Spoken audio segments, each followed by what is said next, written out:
What's up guys, my name is Marc Steiner, and today we are going to be talking about the 16-inch MacBook Pro 1 year later and whether or not it's still worth it. Let's get right into it. So I've had this computer for just over a year now, and it's been an absolute dream to work with. This thing is a beast, and there's a reason why I bought this. It's because I needed a hardcore photography and videography editing machine. This is how I run my business. This is how I edit everything. This is how I run my YouTube channel. This is my control center for everything I do digitally. This is how I edit and create everything. If you're looking for a more in-depth review about this computer, I have a whole nother video about that. This is more of a 1 year later update, as well as a conversation about whether or not you should buy this right now. So if you're interested in that kind of video, be sure to check it out up here. But over the past year, this computer has made my life a lot easier. It's allowed me to do things I couldn't do with my previous computer. For me, this computer unlocked the ability to edit 4K footage, and for me that was a huge deal, especially with my new cameras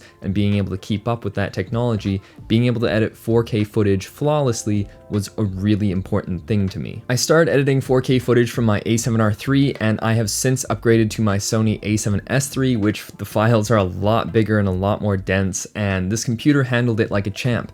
In my main editing software, which is Adobe Premiere Pro, it did stutter with the Sony a7S III footage, but if you layer your color grading and stuff differently, it plays back pretty well. Just some weird glitches with Adobe. Again, like I said in my previous video, this is more of an Adobe problem and less of a computer problem because Adobe is just not optimized, and I am throwing pretty hardcore footage at it. And because Adobe is not optimized, I've been experimenting and trying to edit more videos in DaVinci Resolve, and this thing just breezes through video and I love it. So I'm really enjoying that experience. I might do a whole video on Premiere Pro versus DaVinci Resolve in the future, but for video editing, DaVinci Resolve is just so much more optimized, and it's mind-blowing that you can export a video in faster than real time. Like I was exporting 12-minute videos in 10 to 11 minutes.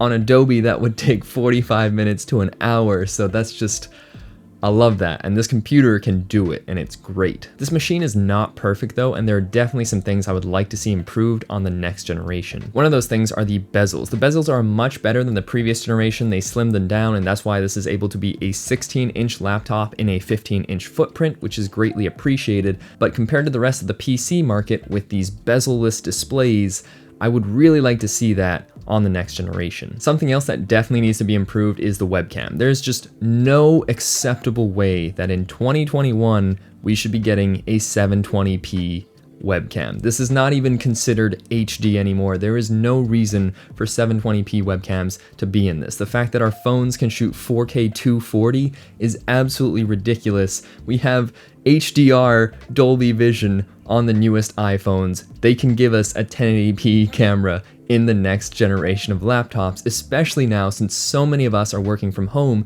and Apple's iMac and MacBook sales have gone through the roof because of this pandemic. One of the things that I mentioned in my previous video was that the touch bar would just randomly freeze and I'd have to restart the computer in order to unfreeze it. I haven't had any touch bar issues since one of the older updates, so for quite a few months now, I've had no issues with my touch bar, aside from it being annoying and I wish we had physical keys. But the touch bar itself has worked flawlessly these past couple of months, and I do appreciate that. The keyboard is so nice to type on, and I absolutely love the typing experience that I've had. It reminds me of that 2012 MacBook Pro, the last great MacBook Pro. Can we all agree on that? One of my keys actually got some dirt underneath it and doesn't press all the way, my left shift key. So I'm going to be bringing this computer in tomorrow actually to Apple to get that fixed. So that's just something that happened. There's dirt that got underneath and it's been making my life slightly more difficult than it needs to be. But the overall keyboard typing experience has been wonderful and I can't complain whatsoever. As we all know, this computer is USB-C only, and even though we want that USB-C future and more peripherals are becoming USB-C, which is greatly appreciated, we still don't have an all USB-C world, and I always have to bring a dongle with me because some of my most important peripherals do not have USB-C, and it means that I have to bring a dongle with me everywhere in order to plug in my regular USB devices. Also, one of the known issues with these MacBooks is that certain USB-C peripherals don't actually play very well. The microphone I'm using, for example, it has USB-C capability, but when I plug it into this laptop, it is not recognized as a device. But when I use a regular USB and plug it into a regular USB PC or a 2012 MacBook Pro, it works flawlessly and is identified and works as advertised. But for whatever reason, Apple doesn't let certain devices actually plug in via USB-C to these computers. I'm getting a charge from this device, but I'm not getting a signal to actually use the device. So that's a massive pain, and I know other people have been having this issues with certain products that they're just not recognized when you plug them in. Let's talk about battery life, because that was one of the highlighted features of this laptop when it was announced, the fact that it had a 100 watt hour battery. That's crazy. This is the largest battery allowed on airplanes, and the charger is massive to actually charge this beast. I actually tried using a 13-inch MacBook Pro charger with this device, and when I plugged it in, even though it said it was charging, it was still losing battery life because I was doing more intensive tasks than it was able to take a charge. So I was just losing battery life at a slower pace, but it was not actually recharging the battery, so that's kind of funny. So definitely use the charger that came in the box. But when you're unplugged, even 1 year later, the battery life is still pretty good. When I go out to coffee shops and I'm doing some web browsing or uploading a YouTube video, battery life is pretty good. I have no complaints. But whenever you're doing hardcore video editing, the battery just goes like that. And that's not surprising. That's one of the most intensive tasks. It really heats up the computer, the fans kick in, and it's using every ounce of power to make sure that that video renders out.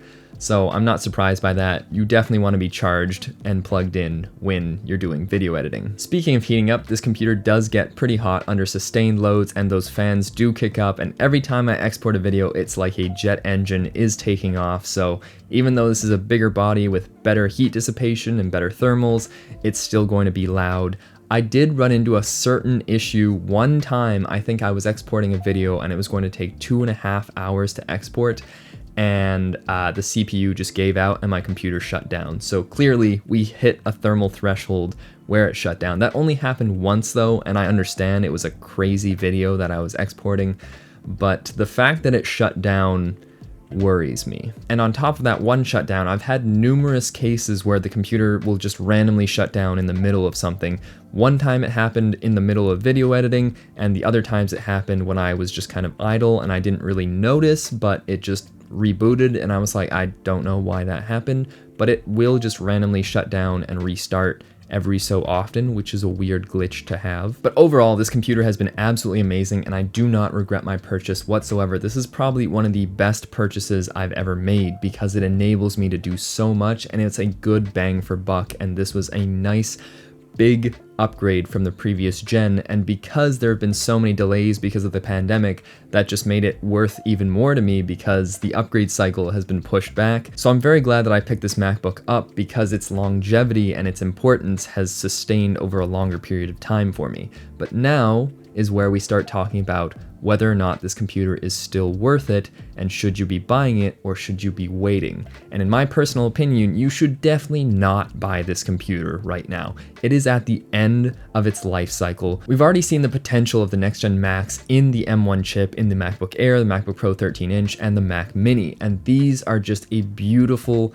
insight into what the future holds for M1 powered Macs. And with the next gen 16-inch having the M2 or the M1X or whatever they're going to call the next gen pro level M1 chip, this is going to be an insane workhorse computer, especially by the time it comes out. More and more hardcore productivity apps are going to be M1 optimized for Apple Silicon, and that just is going to be a beast of a machine. We're expecting to get a whole new refresh in terms of body design as well as mini LED displays, and this is going to be a game changer. And especially in this massive form factor, we already saw the MacBook Pro 13-inch come in with like 22 hours of battery life. Like, that's mind-blowing that you're getting that much battery life out of a Pro machine.